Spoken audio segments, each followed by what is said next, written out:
Neața! Bună dimineața! Astăzi plecăm către siturile arheologice din Pafos și s-a nimerit și bine că astăzi nu e așa soare afară. Adică s-a nimerit bine să nu ne pară rău că nu mergem la plajă. Da, exact. Mormintele regilor reprezintă unul dintre cele mai importante situri arheologice din Pafos, Cipru. Deși numele sugerează că aici au fost îngropați regi, în realitate nu există dovezi că vreun rege a fost înmormântat aici. Necropola datează din perioada elenistică și romană, aproximativ între secolele al IV-lea înainte de Hristos și al III-lea după Hristos. Mormintele au fost construite în stâncă și impresionează prin dimensiunile lor și prin coloanele de inspirație grecească. Unele dintre ele seamănă cu adevărat acase subterane, având curți interioare și camere funerare. Acest loc ne oferă o imagine interesantă despre modul în care oamenii bogați și importanța vremii își pregăteau locul de odihnă.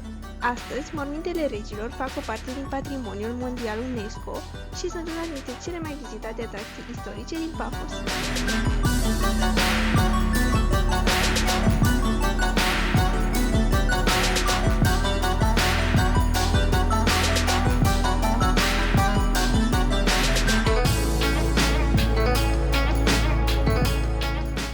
Am venit să mâncăm gyros, că ne era foarte foame și era și singurul loc deschis momentan, pentru că am văzut că majoritatea restaurantelor deschid la 12 și între timp ne-am oprit și la un supermarket și să vă arătăm ce am cumpărat. Am găsit aceste cărți de joc cu Formula 1, sunt vintage, foarte interesante, și am găsit Lay's cu creveți.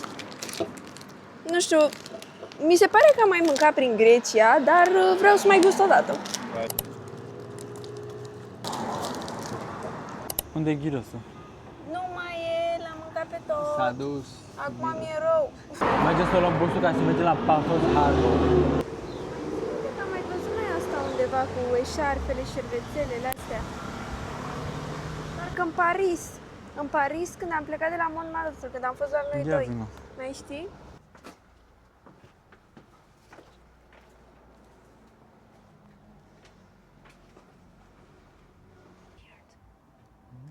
This feels very weird.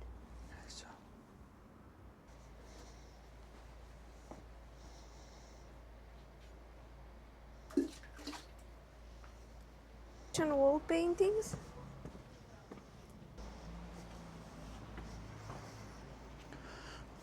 Ah, Poate aici că aici, facing. vezi? Vezi în spate acolo. Ok, deci am aflat care este treaba cu această catacombă. Se numește catacomba lui Solomoni. Solomoni este o sfântă care în perioada în care au venit romanii aici le-a negat religia și a crezut în continuare în creștinism. Din cauza asta a fost pedepsită de către romani și a fost închisă exact aici, în această peșteră. Peste 200 de ani însă, când au deschis peștera, Solomoni încă trăia și a devenit sfântă din cauza asta, pentru că a crezut în creștinism cu toată puterea ei. Și de atunci lumea vine aici și lasă câte o ofrandă în cinstea lui Solomoni, pentru că a cinstit creștinismul. Tocmai am ajuns la situl arheologic Nea Pafos. Biletul a fost 4,50 € de persoană și acum hai să mergem să explorăm. Acolo cred că e magazin. Da? N-am mai Ioana, că aveau gresie pe jos. Dionisos era un bogat și avea dita mai casa, aparent una dintre cele mai mari reședințe. Este construită în secolul II înainte de Hristos.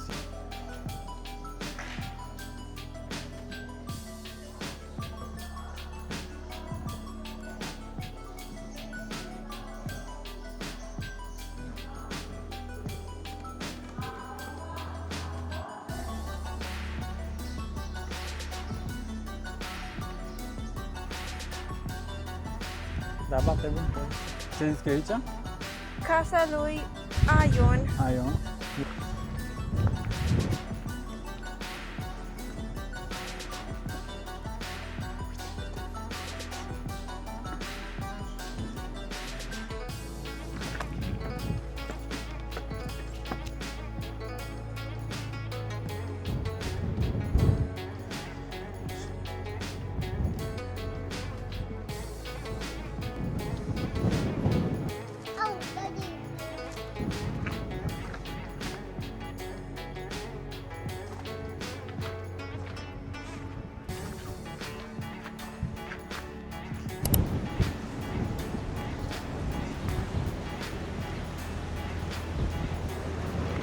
Uite o plajă aici.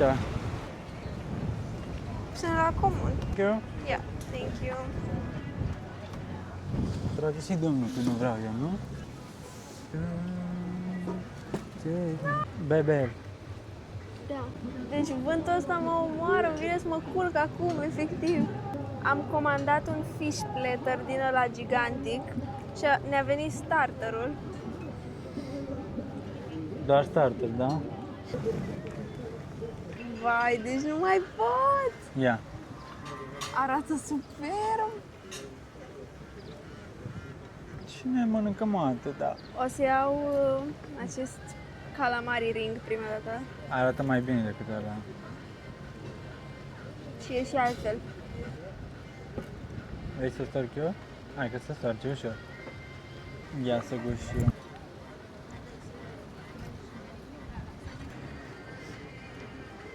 Da. Ce picioruș are? Ne-a dat gata pe amândoi. Astăzi am noroc. Haideți să vă facem unboxing. 1 și 2. Hai.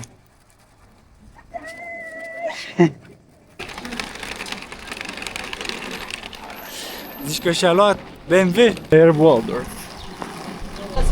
Domnul șofer e român. Am coborât din autobuz, mergem spre cazare, mai avem 8 minute de mers pe jos. Ne aranjăm bagajele și o luăm spre aeroport.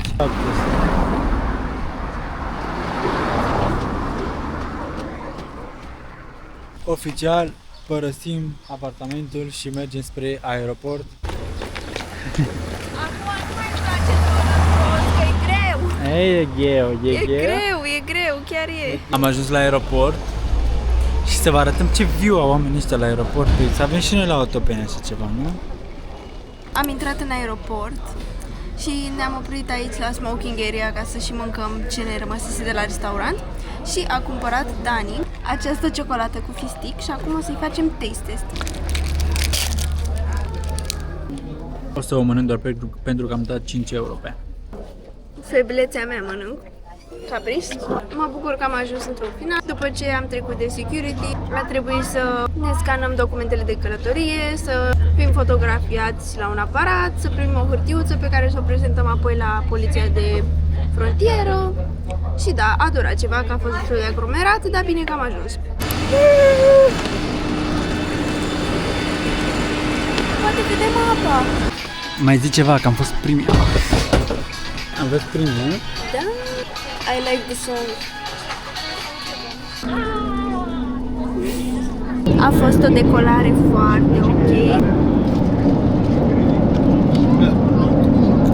Am ajuns acasă, acesta este finalul călătoriei noastre în Paphos. Dacă v-a plăcut, vă așteptăm pe canalul nostru să ne dați un subscribe și să ne urmăriți și celelalte vloguri. La revedere!